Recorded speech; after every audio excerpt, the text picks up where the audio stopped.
Just an interesting fact for the audience, the life expectancy before October 7th in Gaza, I believe, was higher than in the state of Mississippi in the U.S. Just an interesting, yeah. One of the things people don't understand, because the way Gaza is described as a kind of an enclave under siege, but since I use for my research a lot of social media, and there is actually one person, her name is Jackie, and she have a Twitter account called Imshin, Imshin, and she devotes her whole account for the last 7 years to show what Gazans are telling about themselves on social media. That's the only thing she does in her Twitter account. And what you have, and she's really showing it very, very clearly, is a place where there are luxury hotels, there are luxury cars, there is everything you can think of as far as malls and shops and restaurants and beach hotels, but it is also next to a very poor population. A lot of the population in Gaza are called refugees, although they are called this way despite, they don't live in tents, they don't live in camps, they live in high rises, built up cities, but those cities were built on places that used to be called refugee camp because their forefathers, grandfathers or even grandfather were considered refugees. And so this whole notion of Gaza being three-quarter of the population is refugees, and the fact that it is being described as open prison and under siege have confused people, together with the fact that there are real poor people also in Gaza. The disparity there is very, very big. People who are close to the Hamas regime got very, very rich from all the resources that the world was showering Gaza through the gateway of Israel into Gaza, mostly for free. So if you look at what happened to the Gaza economy, it continuously received resources from the world. Those resources were not distributed in an equal way. Some people got very rich, and some people got enough to sustain themselves. What I looked into this, and I could be wrong. UNRWA, which is the UN agency to quote unquote support Palestinian refugees, they have twice as many employees as the UN does in New York.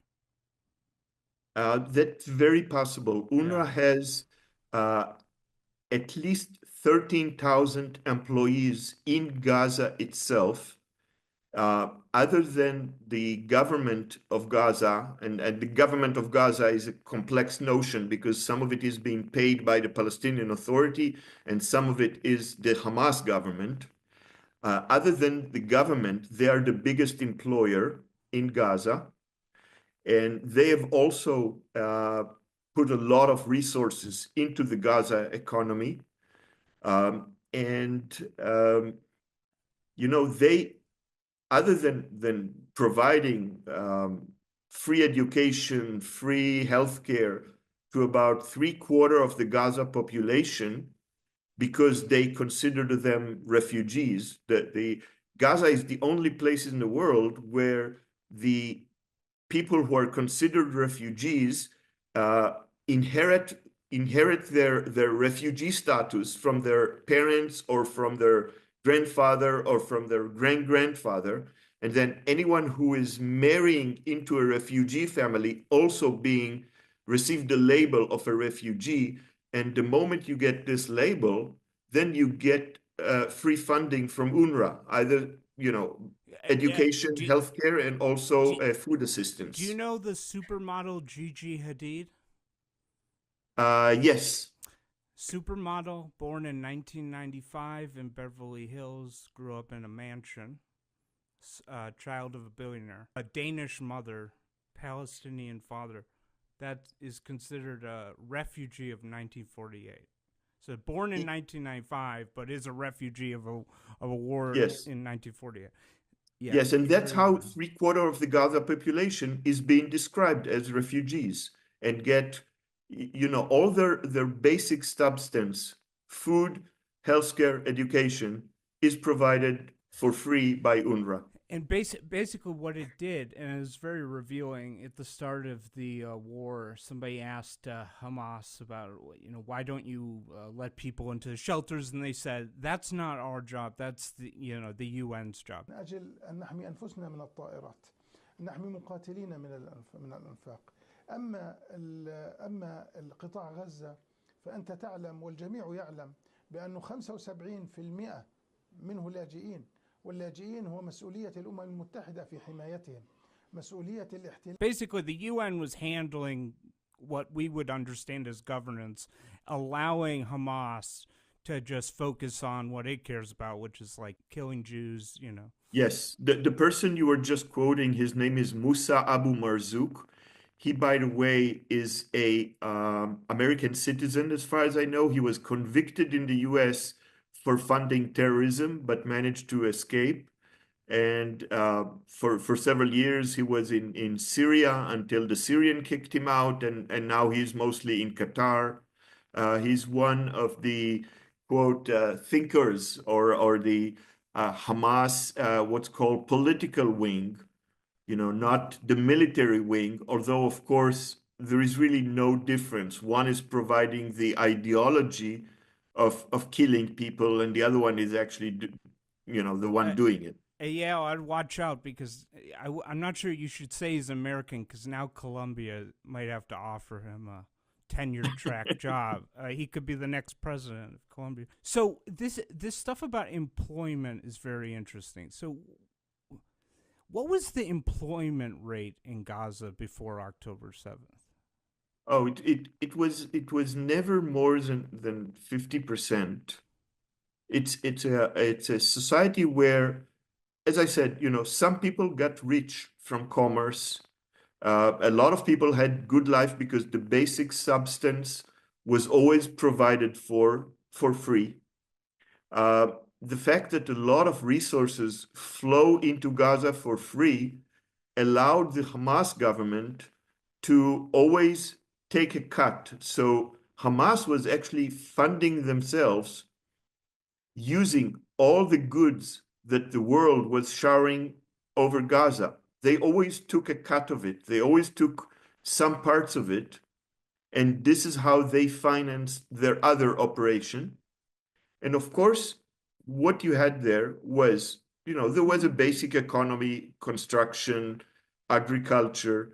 And starting at around 2018, Israel, in its effort to improve the Gaza economy, have decided to actually, there were few small number of Gazans who were allowed to work in Israel since 2014, about 5,000. But then around 2018, Israel decided to increase those numbers about fourfold. And so 20,000 Gazans were allowed to go into Israel, exactly to those border adjacent communities. And since Gaza is relatively poor, the income that they would get by one day of working in Israel would be worth, sometimes more than a week's salary in Gaza. So those people were actually another boost to the Gazan economy, and Israel actually became one of the biggest employers of Gazans. You know what's interesting? How many hospitals did Gaza have? I don't know the exact number, but many, many. We're talking tens, of hospitals, probably closest to about 100. 100. Holy. Close, It's not completely right to describe each and every one of them as a hospital. Some of them are clinics, but some of them are really large hospitals. Some of them were actually built by Israel when Israel have controlled Gaza in the 1980s and 90s. And many of them were built by all sorts of donations, like Qatar. There is the Indonesian Indonesia. hospital, Yeah. Donation from Indonesia. There is the Turkish hospital donation from Turkey, and the European hospital donation from the EU, and so forth. Jordanian. Every nation on earth, I think, have built some kind of a hospital in Gaza. Okay, now let's talk about water, electricity, and internet. Before October 7th, where is Gaza getting those things from? Okay. Electricity, Israel have, back in the 90s, helped build a Gaza power plant. And that power plant, when it is operational, provide roughly up to about 30 to 40% of the Gaza power. And by the way, Israel was very careful during this war not to bomb this power plant. And the rest of the electricity, roughly 60%, sometimes higher, is being delivered from Israel. There is a very small amount, about 5 to 10%, which is provided to Rafah from Egypt. There have been in the past plans to connect Gaza to the Egyptian main power network and to increase the amount of electricity from Gaza to Egypt tenfold, which would be a major boost to the Gaza electricity. But Egypt have traditionally tried to shy away from being connected in any way to Gaza. So it eventually kept the original small power networks that provided to Rafah. And sometimes when things fall apart there, technically, Egypt doesn't rush to fix it. As far as water is a very peculiar situation in Gaza because of the highly dense population. We should also note that Gaza has one of the largest natural growth in the world. Average Gazan's family is about 7 people. The amount of population which is under 10 years old or under 16 years old is unparalleled to anywhere else in the world. That's pretty high for a concentration camp. How many kids were born in Auschwitz? Yeah. Gaza is definitely not a concentration camp. And even, as I said, the borders with Israel were open. People used to call it, as if it is an open prison and nobody is allowed to go out. But again, if you look at what actually people in Gaza post on social media, they go via the Rafah border crossing to Egypt, and from there they post on social media videos from all over the world, including fancy resorts either in Turkey or in Egypt or in Indonesia. So the Gaza population, when Israel disengaged from Gaza in 2005, the Gaza population was 1.3 million. And by 2023, the population is already 2.3 million people, after about 200,000 or 300,000 people emigrated out of Gaza over the last 10 years. So the population, the natural growth rate of the population have pretty much doubled in about 20 years. So we need to understand that all those resources that the world provided for free allowed a very large increase in population. Now, this population needs, of course, water and electricity. And as a result of the water consumption in Gaza, about 80% of the local wells, and since Gaza is very close to the ocean, to the Mediterranean, 80% of the wells already have salinity, which is you're not able to actually use the water as they come out. So what Gaza have been using is all sorts of desalinization, small plants of desalination. There is one large one in central Gaza and many small ones in northern Gaza, but it also have three main water lines coming from Israel. And those provided at least 20% of the Gaza water. I may be wrong about the exact number, but that was the so electricity, Israel provided most of it, and water, Israel provided some of it, plus the electricity used for the desalinization plants that provide the rest of the water. And so let's talk about internet. Israel's providing the internet? The internet is there are local Palestinians internet service providers, but they are connected to the world via Israel, undersea Cables. cables. So is it Israel's call whether Gaza has internet, or even if Israel didn't want it, they would still have it, or no? Without Israel, they would not been able to have internet. The Gazan society, by the way, is very well connected. A lot of things in Gaza, for example, all sorts of funding that you as a Gazan family can apply for many grants, whether it's the World Food Program or UNICEF or Christian Aid or everything. It's all being done online. There are applications that are apps that are the way that the money is being sent to all those Gazans who have registered for those applications. And many of the Gaza population now actually, the internet is one of the ways that they get money because they're not being employed. So if I had made you Prime Minister of Israel in 2016, let's say, how would you have changed policy towards Gaza? I would let Gazans decide for themselves how they want to conduct their affairs.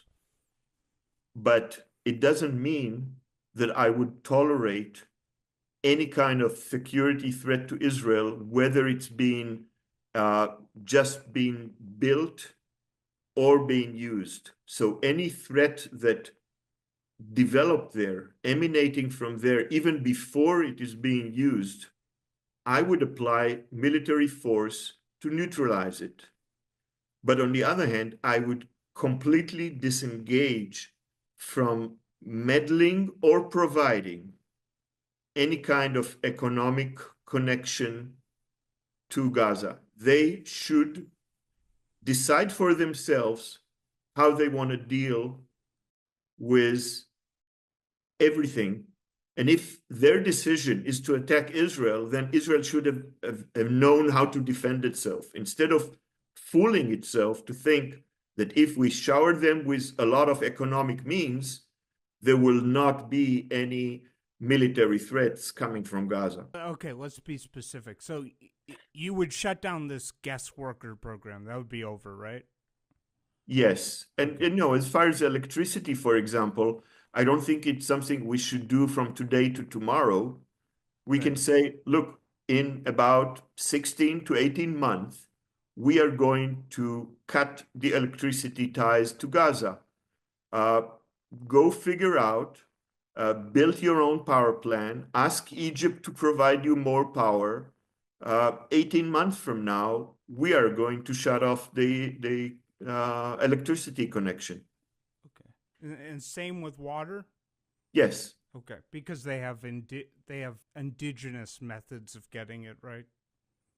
Yes, but they have, they have done so much over pumping that this whole area, without major desalinization of any water that comes out of the ground, is barely usable. It But could be used for washing, but not for drinking or for agriculture. But if Israel said, "Hey, in a year, 2 year, we're gonna stop sending water to Gaza," is there a way they could still get If water? if you give enough. Yeah, I think this is so fascinating to look, because I think there's a lot of truth to this, that looking at Gaza through an economic lens is really revealing. It's almost like a billionaire who, like, I don't know, hates another country or something for some reason. They don't have to work. They have a trust fund. And every day he's just giving them lectures. This is why we should attack Albania. We need to attack Albania. And it's like, oh yeah, and here's a blank check.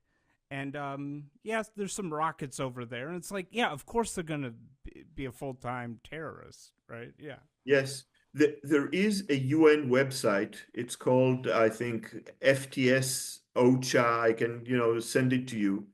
It details all the donations. FTS is for financial tracking services or something like that.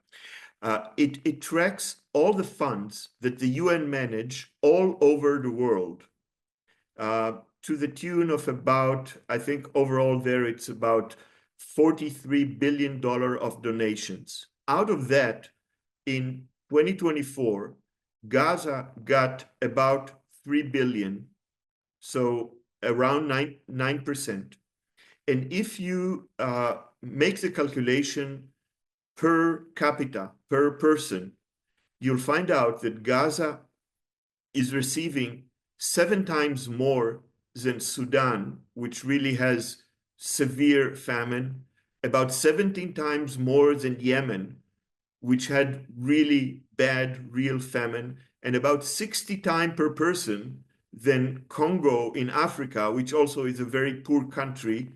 And if you compare it to Afghanistan, you'll also get, the average Gazans get, I forgot the number, but it's roughly, comparing to some countries, Gazans get 100 times more per person than those other countries. It's unbelievable. It's also unbelievable. Again, before October 7th, higher life expectancy than Mississippi, a state in the United States, the richest country in the world. Yes. It's remarkable.